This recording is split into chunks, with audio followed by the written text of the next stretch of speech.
The Cincinnati Bengals have created more cap space. Geno Stone takes a pay cut, and the Bengals better spend that money.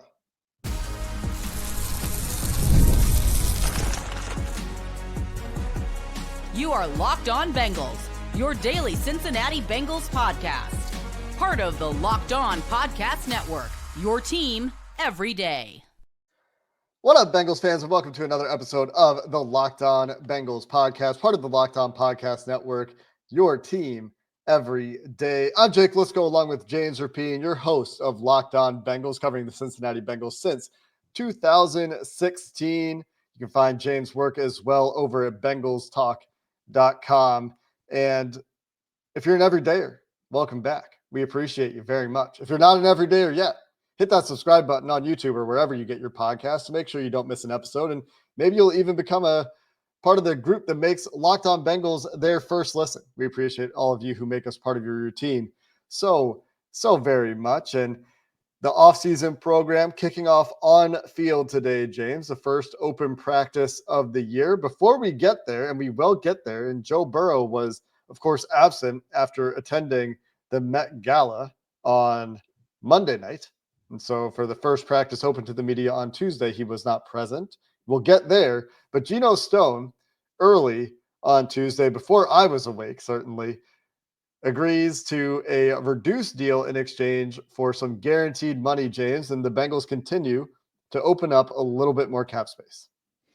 They do. And essentially, Geno Stone was set to make $6.5 million this year. That cap hit drops down $1.5 million, saves the Bengals another sliver, so to speak. And he takes the cut to stay on the team. And in the process gets $1+ million, right around $1.5 million guaranteed. So first things first, Geno Stone is going to be on this roster. That's why he took the pay cut. He gets a little money guaranteed. He's going to be on the team. It's eerily similar to what they did with Zach Moss a few weeks ago.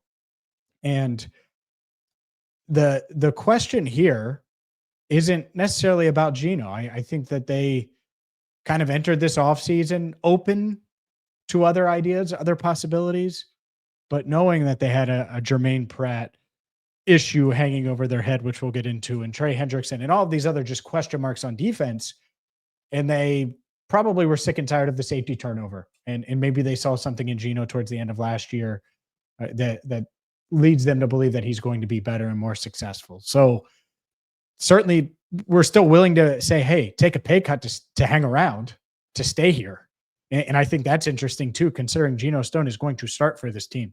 I don't really see the scenario unless he's just awful in camp and they sign someone else. But even then, I think Geno Stone right now, pretty much write it in pen that he's a starting safety on this team if he's healthy. And he started all 17 games last year. They're going to roll with him this year. And that's what this solidifies when it comes to their defense, is that Geno Stone is going to be on the roster. And I would expect him starting week 1. He and Zach Moss, like you mentioned, both taking guaranteed money in exchange for reduced money to solidify their spot on the roster. The Bengals would be very non-Bengalsy to cut guys with that much of a dead cap hit that would be left behind with guaranteed money, because they're still on the hook for that money. They're still accounting for the signing bonus that they paid those guys last year. So I agree with you 100% there, James, that those guys are essentially on the team. And just updating the cash and cap spend perspective of things here, Jermaine Pratt is still on the team. And so I'm still including him here technically in my numbers. If he wasn't on the team anymore, the cap space number would be 21.2 million, give or take, and that includes the rookies. But since he's still on the team, where the Bengals are today is roughly, including rookies, including the practice squad, which is something that they're accounting for, around 15 million is where I see it based on the accounting that I'm tracking. It's a little bit smaller than the number you're seeing over the cap, which is saying that the team is at 26 million. And that is not including the practice squad. That's only including the top 51 contracts on the team, because it's off-season rules. And I don't think the Bengals really care about those numbers. I think the Bengals care about what the cap situation is going to be when the regular season rolls around. And that's how they, and honestly, most teams have to consider it. But whether it's 21, assuming that Jermaine Pratt does indeed get cut, and he's not there as the offseason program opens, and we'll get to those absences a little bit more later, or if it's $15.3 million, that's a whole lot of cap space to be talking about rolling into the season or rolling over into next season, hypothetically, that they have created for themselves or left themselves, whether that's for Trey Hendrickson and a deal that will increase his cap number this year to make him happy, or that's for an external free agent. That is money that the Bengals ought to spend at least half of from a cap perspective, like generously, at least half of the Bengals could spend here to improve their team one way or another. Yeah, that to me is the magical question. You weren't even up when the Geno Stone thing came out. Over the Cap was the one that had it, and I reacted to it. One of our insiders, by the way, was like, "Hey, did you see this Geno Stone thing?" And that's what tipped me off. So how about the insider club tipping off us and tipping me off? And then I was like, oh, because I hadn't. It was just on Over the Cap. It's not like I'm checking out Over the Cap every morning, right? So it's one of those things now where I think everyone's mind instantly went. It was very quickly after the news got out. Not that, oh, well, Geno's back. Should he be back? Should he not be back? It was like, all right, well, what are they doing with the money? What are they doing with the money? Where's it going? Where's this money going to go? Don't Joe Mixon us. And that's fair. Expectations were high entering the offseason. I think expectations should continue to be high. And so whether they apply that and help use that to facilitate a Trey Hendrickson deal, which I think is where Geno's mind went, whether they go get maybe another safety, because, man, not taking a safety, like you look at it, and I was doing it today, and I'm probably the biggest Tyson Anderson believer on the planet, but it's not like Dejon Anthony showed you much at safety last year. And so you have Tyson, who hasn't played much safety in the NFL, and Dejon Anthony, who hasn't played really any safety in the NFL, behind a guy in Jordan Battle who has a lot to prove this year, and a guy in Geno Stone who has a lot to prove this year, and you just asked him to take a pay cut, or you're going to probably move on from him. Like, you don't feel great about that room when you just look at it that way. And even if a Jordan Battle emerges and takes a huge step forward, or Geno Stone rebounds, there isn't a ton of proven depth there. So I do wonder if that you could just go out and get a free agent safety and address it that way, since they didn't draft one. What do you think the likelihood of a Julian Blackmon move is? Because I remain so unconvinced that they're going to spend that money on safety in a meaningful way. Honestly, the way this offseason has gone, I'm sitting here saying, like, yeah, this team better go spend that money. That's what the standard should be, right? Mm-hmm. But I also am trying to talk myself into the possibility that they actually will spend that money. And maybe it's on the defensive interior, right? Where we'll get to absences a little bit later, but BJ Hill is an injury that he's dealing with right now. Don't know how severe it is. Don't know much about it, but maybe there's another spot that they need to address, or maybe there's not actually another player coming. And this is just attached to Trey Hendrickson. I mean, Geno Stone, when he was asked about it, hinted that he thought it could help keep Trey Hendrickson in Cincinnati, talked about the uncertainty that he would be back, talked about the disappointment that he had with the way his season started and understanding why the team would approach him to ask for pay reductions. So maybe it's just tied back to Trey, but talking myself into them actually doing the thing that they should do with this money at this point is a bit of a hurdle for me, the way this offseason has gone, James. It should be. And that's what's interesting is, like, I think expectations are low because they haven't added outside talent that they should have already added. And you have the whole Trey thing hanging over everything. At the same time, there are still guys that can help. And whether or not they add them, now it's on them. And there's clear holes. You can't point to the draft. And there are guys that can help. And they have the resources. So it puts the pressure back on the front office to get some of these things done, even after T and Jamar and them not being able to handle that, plus do free agency. And let's be honest here, they couldn't handle that, clearly. And so now they have the resources. So will they sign Julian Blackmon? My confidence level in that I'll answer your question coming up next. Today's show is brought to you by Skylight Calendar. Say goodbye to sticky notes, scribbled plans on the fridge, and overlapping calendar invites. The Skylight Calendar is here to bring clarity to the chaos and help families stay organized without the stress. This sleek digital display syncs with your existing calendars, Google, Apple, Outlook, and more, making it simple to track appointments, practices, dinners, and reminders all in one easy-to-see place. What would it mean to eliminate I don't know and I didn't know from your family's excuses during the routine? Could assigning everyone their own color finally solve who does what in that confusion? Skylight Calendar is going to help you get there. Right now, Skylight is offering our listeners $30 off their 15-inch calendars by going to skylightcal.com/NFL. Go to skylightcal.com/NFL for $30 off your 15-inch calendar. That's skylightcal.com/NFL. All right, James, give me the odds. Give it to me straight here. What do you think? I think he's the most likely free agent addition. Wow. That the Bengals make. Now, I'm not saying it's high, but like Brandon Scherf would be kicked out there. Some of these other guys would be kicked out there. Justin Simmons. In shout out to our guy, Andre Parada. Part of this is agent based. Who is Justin Simmons' agent? Who is the guy that the Bengals don't have a great track record of working with? David Mulligetta, who, they did get that Joseph Osai deal done. And Justin Simmons did mention the Bengals last month. I get that. But age, declining play, Simmons probably wants to start. A guy like Blackmon, I'm sure he wants to start. And maybe he even looks at Geno Stone and says, I'm better than him.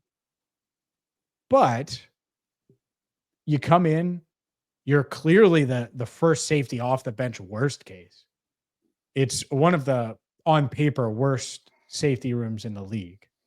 I think if you stack them up, and I haven't done that. Maybe I'm dead wrong and they're middle of the pack. Maybe I'm just way off on that. But it's a guy who's played deep safety. And by the way, if Geno Stone continues to just have his issues playing back there, you have another option. Right now, you don't really have a true option. Another guy that, like, I may be confident in Tyson Anderson. I'm not sure the Bengals would give the keys to Tyson. And so the Blackmon on paper from a football standpoint makes sense. And then the agent part of it. Rocky Arsenault is his agent. Rocky Arsenault, i.e. T. Higgins' agent, Jamar Chase's agent. So shout out to Andre Prada for that part. I just think it makes a lot of sense. Now, does that mean it happens? I don't know. But like, you were clearly confident enough in the safety market to ask Geno Stone to take a pay cut. Because what if he says no? You think the Bengals just keep him around? No, probably not. That's probably even after not part not of the plan. drafting one. Yeah, even after not drafting one, they're like, "Hey, you're taking a pay cut, my man," which means they feel good about someone out there. And my bet would be Julian Blackmon, a 26, almost 27-year-old that's represented by Rocky Arsenault that's still looking for a job. I have been on the sign Julian Blackmon train since the beginning of the offseason. Back when we did our free agency preview and all those things, I like Julian Blackmon as a potential target, a guy that has been an average or better safety for his NFL career. I think he's a solid player. I certainly wouldn't be opposed. But you mentioned don't Joe Mixon it. And what you meant by that, in case anyone was confused, is... Oh, I bet you people are confused and thinking I'm being mean to Joe. What that means is they just pocketed the money. And at the time, we're like, okay, yeah, Joe Mixon's going to take a pay cut and they're going to use that money to go make the team better. And so, like, between that bit of Bengals history and this offseason so far, it's okay, let's see how they use this money. You can't roll over that much money. You just can't do it. You have too many things that you need to do, even now, that you could do to make your team better in a year where you really ought to be trying to make your team every year. But a year you really ought to be trying to make your team as good as it can be. Yeah. And there are so many guys, like we can't fit in that part of the show today. We will do that coming up. Like, but there are a lot of guys that can help this team. And there's a lot of ways they can apply this money. And there are other guys, there are other levers they can pull. Like you mentioned Pratt, Cordell Volson, by the way. Mm-hmm. Like there are guards that you could go get And then that brings stability and not the question mark that Cordell Volson brings going into year 4, where he's paid a ton because he's played a ton. I do think performed up to par. I do think their plan is for Cordell to be competing in training camp at this point, though. Because he's there, he's out there practicing and stuff. I think that like his likely outcome is win the job, or then you face a tough decision in camp at the end of camp. I don't know why, if they're saying Geno pay cut, Zach Moss, let's rework this, you wouldn't go to Cordell and do the same thing, even if you plan on him competing. He's making $3.6 million this year. I mean, that's more than any, like, that's probably more than Will Hernandez gets. Probably. So at least it's close because he's coming off the injury. Yeah. Yeah. Like, it's close. Like, who's more proven? I do think that Cordell will be subject to waivers in order to make that happen, because I don't think they can just renegotiate his deal. I think it would have to be a cut and re-sign. No, they can. They because that happened already. Because of the incentives. What do you mean? The reason he's at 3.6 is because of the incentives he hit from playing. Yeah, so those are automatically added to the contract. So I don't think you can renegotiate those without blowing I think you up can the just deal. Delete them. I guess we need to find out. I'm pretty sure. Yeah, I'm pretty sure that there was a player this year that a team did that with, and they basically said, "We're going to cut you, or you can hang around." And we're going to delete these. We'll need to, and I'm not using proper terms here. Yeah, no, I know. We'll need to look into that. I think. You mean delete is not a proper NFL cap jargon? I mean, I guess it is. Delete. We'll have to look into the possibilities around Cordell as that continues to proceed, because he's around right now, right? So yeah, he's there for practices this week. He's out there working, and so. For now, he's certainly in the competition. A good dude that works hard, but it is one of those levers that they could. Like, cap space isn't why they're not going to be able to get Trey done, for example. Yeah.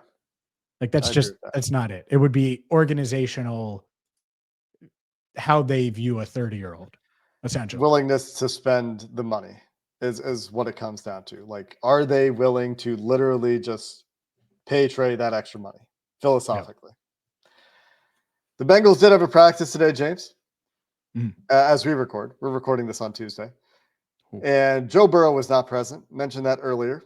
We'll discuss the Bengals star quarterback's presence or lack thereof so far in the offseason program, in addition to the BJ Hill note that I mentioned and some other absence and injury notes from the Bengals' first open practice to the media of 2025 coming up next. Today's show is brought to you by FanDuel. FanDuel is America's #1 sportsbook, and the NBA playoffs, well, they're in full swing. Did you see some of those game ones, Jake? The Knicks just handing an L to the Celtics, grabbing victory from the jaws of defeat and winning game 1. And it wasn't the only game 1 upset. Multiple game 1 upsets, including the Denver Nuggets finding a way to beat the top team, the favorite in the West, the Oklahoma City Thunder. FanDuel makes it easy to stay in the game before tip-off and live. So maybe you're watching Knicks Celtics and you think the Knicks are going to make a rally and come back like they did on Monday night. Fine. We'll get in the game with FanDuel. Where right now, new customers can bet $5. And when that first bet wins for $5, well, you're going to get $200 in bonus bets. So you place that first $5 bet, and when you win, you're going to get $200 in bonus bets with FanDuel. So head to FanDuel.com, place your first $5 bet, and when it wins, if it wins, you'll get $200 in bonus bets. Make every moment more with FanDuel, official sports betting partner of the NBA. James, the Cincinnati Bengals held a practice, and we got our first look at some of the new coaches working with some of the new players on the team. Lucas Patrick out there at right guard, working alongside Amarius Mims, reportedly. Not that you should read into offensive line rotations at this point in the offseason, because on the other side of Lucas Patrick in that particular clip was Andrew Stuber, who is fighting for a practice squad spot most likely. So goes to show you what you can read into the early offseason program rotations. But Lucas Patrick will be working at right guard. We'll get to some of those notes, things like that. But starting with Joe Burrow, who was not present And James, you have some information to share about Joe Burrow's plan for the offseason? Well, one, I think quarterback controversy. I mean, the other JB showed up. Jake Browning in the building, working hard. And so Joe Burrow, as good as he looked at the Met Gala, and I know all the ladies are talking about how good Joe Burrow looked, might be a little nervous, might be on the high. No, I'm just kidding. Look, this was all part of the plan from what I heard. And it's because, well, Joe has probably never been healthy enough. I'm trying to think healthy enough to feel comfortable going to the Met Gala or a big enough star to do so. But these first few weeks of the offseason program, I think he always planned on missing them. He was obviously in the building after they drafted Shamar Stewart, chatted with Shamar. I think that was kind of all right, let me check in with the everyone, chat with Zach, talk to the staff, training staff, all of those things, knowing that he was going to have a weekend in Miami and then go to the Met Gala and all of those things. I'm not going to say that this is 100%, but I do think that there's a good chance that Joe Burrow is there next week. Until you show up, it's one of those things. But I don't think anyone is surprised or caught off guard by him not being there last week or not being there this week, for what it's worth. And the other part of this is the calf sleeve, which some people saw in Miami when he was at one of the events in a race and a bunch of different things, getting off a bus. There's video of that, but the calf sleeve in general, I have no idea. So there you go. I have no clue about that. I don't think that's why he's not at the offseason program. I think that this was a pre-planned thing. Is the calf sleeve part of his new fashion? I have no idea, but I have no clue about anything there. And I've never heard of an injury. Doesn't mean there isn't one. I just haven't heard it this offseason, for what it's worth. This is not a period of time in the offseason where you typically do hear about injuries. There are no obligations for significant injury reporting at this part of the offseason. So, for example, BJ Hill being in a boot, we don't have a whole lot of information about that one at this point, except he wasn't in a boot last week. So we know that. But back to Burrow here for a bit longer. If it's a precautionary thing because there's some calf tightness, I don't necessarily think that's related to your point. Yeah. But fine. Like, don't do anything right now. Great. Don't push yourself at this part of the offseason. I don't need you to do that. At the same time, I will say that the contingent of fans out there that we've heard from, whether it's on the Locked On Bengals Insider group at joinsubtext.com/LockedOnBengals or on social media from people reaching out or people posting, it is a little bit weird that he's not there. He is the only prominent member of the team that doesn't have some sort of dispute with the team who isn't there. And I understand that he has a social calendar here that for some significant events, the Met Gala, one of the biggest events in the world every year. But I still think it's a little bit weird that Joe Burrow made that choice. Like, it's a little bit, to me, it feels like something that's a little bit uncharacteristic. I also don't think it's a huge deal. I think that if he is back in the near future and he's there for all of training camp, like, I'm not wringing hands over this at all. I don't think it's a major issue. I just think it's a little bit of a weird look. Like, the optics are kind of strange when T. Higgins and Jamar Chase are there and Joe Burrow's not there. I get it. I get it. But from someone who had the ability to go and didn't go today, I'm certainly not going to be the one that that is like, well, Joe should have went. I didn't go. Full disclosure, I didn't go. Like, I planned on going, didn't work out. I don't think it's a big deal. I also don't think these workouts are a big deal. I don't know about the calf thing, so I'll leave that there. But as far as like worrying about Joe in the offseason program, and I'm not saying you, I do think that people are going to say, there will be people that say, oh my God, the fame is going to his head. And what I would say is, someone as obsessive as Joe, he probably looked at last year and how much he had to grind through all of the rehab, stayed in Cincinnati. He did not travel nearly as much last year because he was going through all that wrist stuff. You don't remember the backless suit? I bet, sure, he did some, but it certainly wasn't at that level. And that was in the dead part of the NFL calendar. Dead. I think he's like, I can do a couple more of these things. It doesn't mean he's not training. I bet he was training in Miami. I bet he was training in depending on how long he was in New York. Probably was get in, get out style. But no, I'm not concerned about it. But I do think that there will be people that are. I think ideally he would be there from a football perspective, right? Like if you had everything in an ideal world, everyone's healthy, everyone's participating. But at the same time, like I kind of agree with you. Like it's not, I don't think it's a huge issue that he's missed a couple weeks here in like the phase 1, phase 2 part of the offseason program. Charlie Jones didn't participate today, right? Mm-hmm. If I just dyed my hair and walked out there in Charlie Jones's 15, how many of the reporters would have actually noticed? Like if I was just participating? Like I think you're a little too conspicuous. I think they would have all noticed. But I guess so. I don't know though. But my point is like I just don't think it matters that much. No, I don't think it's I get they do it for a reason. I do. Like I get that. But I think it's okay.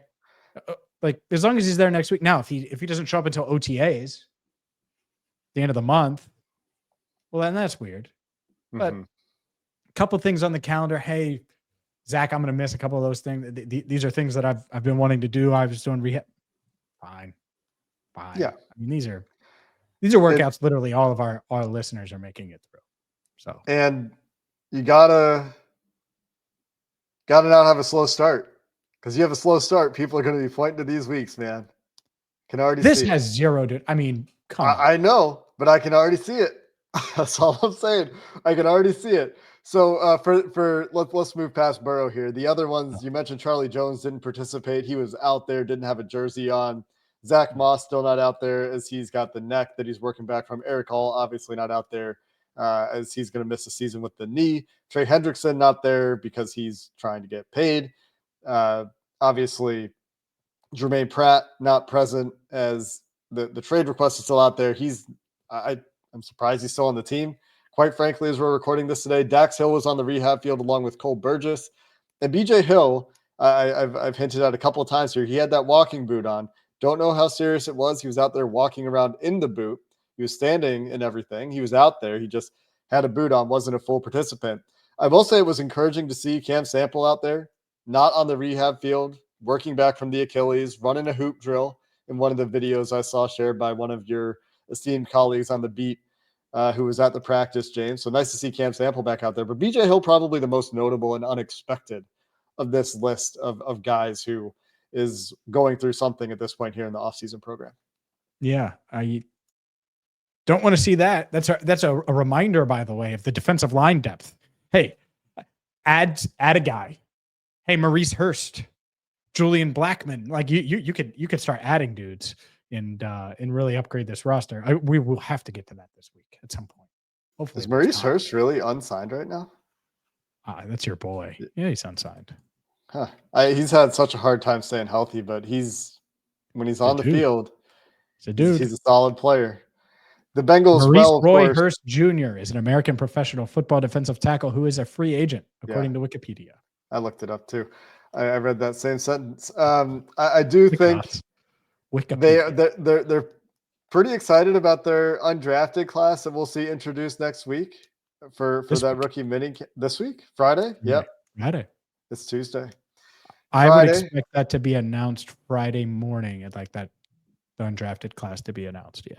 Yeah, we haven't talked a ton about those undrafted guys yet, but between a little bit of a bigger budget this year potentially and some opportunities for what are you laughing at? Some opportunities for guys based on who they drafted. It'll be interesting to see if any of these undrafted guys can stick this year. What are you laughing at? They're like, hey, we're not going to spend in free agency so we can spend big in college. Well, we're talking about a difference of maybe 5 digits of money in the college free agent budget, like $50,000 maybe. But I think people are like, oh, look at them splurging and free agency. And it's just college free agent. No, it's just funny in my head. Maybe not anybody else's. This is still a big team spenders, splurgers. This is still a team that doesn't spend significant money on college free agents. Yeah. Fair. I just want them to spend significant money on free agents. There's the joke. There's we'll, the joke. We'll see what they do. Really, really excited to see Cam Sample back out there. Just going to reiterate that point. Especially since they haven't added a 3-tech. Going to matter. Solid player, man. He's a solid player. Excited to see him in camp this year. Hopefully he can stay healthy. Tomorrow, we've got a reset to think about the Cincinnati Bengals offensive line with their 2 rookie additions, Lucas Patrick, of course, Amarius Mims' development, Scott Peters, and the schematic changes that may come along, or maybe the technique changes that could come along with Scott Peters running that offensive line room. I'll be joined by Brandon Thorne for that conversation. That'll be your next episode here on Locked On Bengals. Until then, thanks for listening. Hoo day, and have a good one.